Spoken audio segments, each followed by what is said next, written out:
Інім, денемдегі жүнім, яғни қойларға суын берсеңдерші. Шөлдеп қойған ба? Конечно. Барсам мұздай кәрілесіріп тұрған мен. Ауылдағы бір атаның. Қалаларында осы бір байға шыққысы келіп жүрген қыздар жоқ па бір? Көп қой. Берсе ма? Сол берсе. Мен номер жазып алайын. Ой, менсінбейді ғой сізді. Кәм ана беті тонна кремдерің ба? Ой, штакабай көріппен бетім бұл ұрып жалп етсем ғой. Інім солай де. Қолың қос па?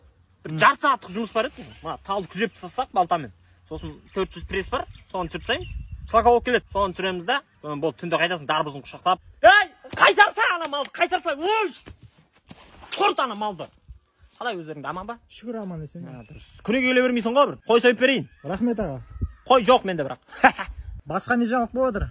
Жаңалық болғанда ана қисық Санчо бар еді ғой. Сол Назарбаев екі сиыр алып бағыңдар, байисыңдар деп айтты деді да. Сонымен анау екі сиыр алып бақты анау. Сөйтіп сүтін сатып бір бәле байып кетті. Оның сиыр қандай сиыр екенін айтып жіберетін.